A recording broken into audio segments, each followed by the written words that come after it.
आज से लगभग 6 करोड़ 60 लाख साल पहले पृथ्वी पर एक ऐसा पल आया जिसने हमेशा के लिए इतिहास बदल दिया। यह वही समय था जब धरती के सबसे शक्तिशाली जीव डायनासोर अचानक गायब हो गए। लेकिन सवाल ये है कि उनके बाद इस धरती पर क्या हुआ, कैसे नए जीवों ने जन्म लिया, कैसे पृथ्वी बदली और आखिरकार कैसे इंसान अस्तित्व में आए। आइए इस रहस्यमयी और रोमांचक यात्रा को विस्तार से समझते हैं। डायनासोर का अंत क्रेटेशियस काल के अंत में हुआ। वैज्ञानिक इसे क्रेटेशियस पैलियोजीन मास एक्सटिंक्शन कहते हैं। लगभग 6 करोड़ 60 लाख साल पहले एक विशाल क्षुद्रग्रह एस्टेरॉयड मैक्सिको के युकातान प्रायद्वीप में आ गिरा। इस टक्कर ने चिक्शुलूब क्रेटर बनाया जिसका व्यास लगभग 180 किलोमीटर है।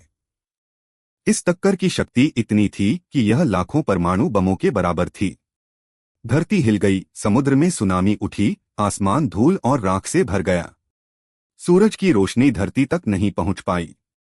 पेड़ पौधे नष्ट हो गए, भोजन की कमी हो गई और धीरे धीरे डायनासोर समेत लगभग 75% प्रजातियां समाप्त हो गईं। जब धूल का बादल छंटा तो धरती पूरी तरह बदल चुकी थी। हवा में कार्बन डाइऑक्साइड और सल्फर की मात्रा बहुत बढ़ चुकी थी। जलवायु ठंडी हो गई।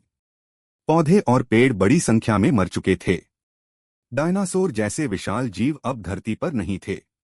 लेकिन छोटे जीव, खासकर स्तनधारी पक्षी और कीड़े बच गए। यही वे जीव थे जिनसे नई कहानी शुरू हुई। डायनासोर के रहते स्तनधारी बहुत छोटे और छिपकर रहने वाले जीव थे।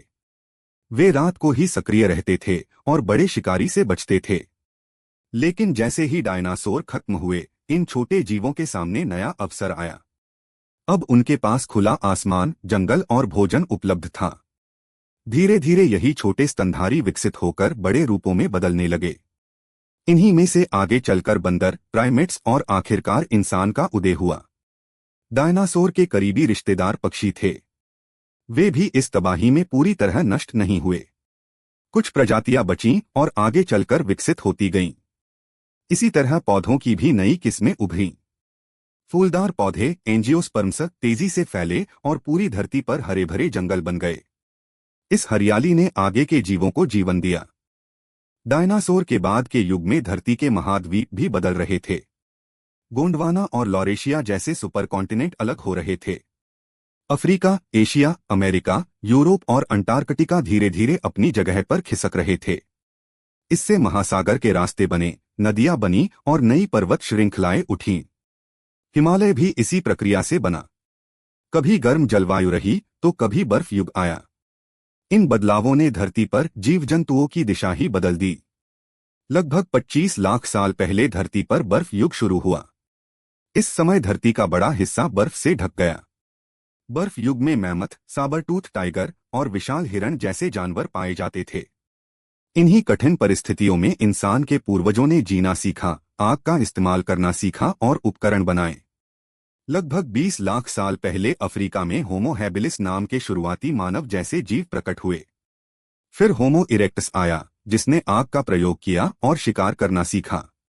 आखिरकार लगभग 3 लाख साल पहले होमो सेपियंस यानी आधुनिक इंसान का जन्म हुआ। यही वह प्रजाति है जिसने आगे चलकर धरती पर सभ्यताएं बनाई। आज भी डायनासोर के जीवाश्म दुनिया भर में मिलते हैं। सबसे ज्यादा जीवाश्म उत्तरी अमेरिका, दक्षिण अमेरिका, मंगोलिया, चीन और भारत में मिले हैं। भारत में मध्य प्रदेश के जबलपुर और गुजरात के कच्छ क्षेत्र में डायनासोर के अंडे और हड्डियां मिली हैं। चीन के लियाओनिंग प्रांत में तो पंखों वाले डायनासोर के जीवाश्म मिले हैं। अमेरिका का मोंटाना, कोलोराडो और साउथ डकोटा क्षेत्र जीवाश्मों के लिए प्रसिद्ध है।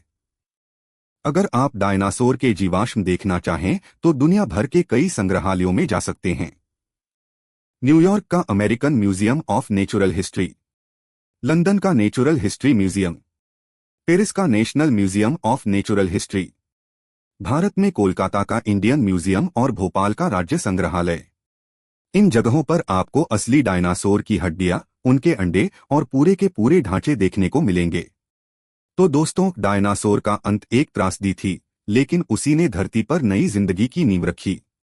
अगर डायनासोर हमेशा जिंदा रहते तो शायद न तो स्तनधारी विकसित हो पाते और न ही इंसान का अस्तित्व होता।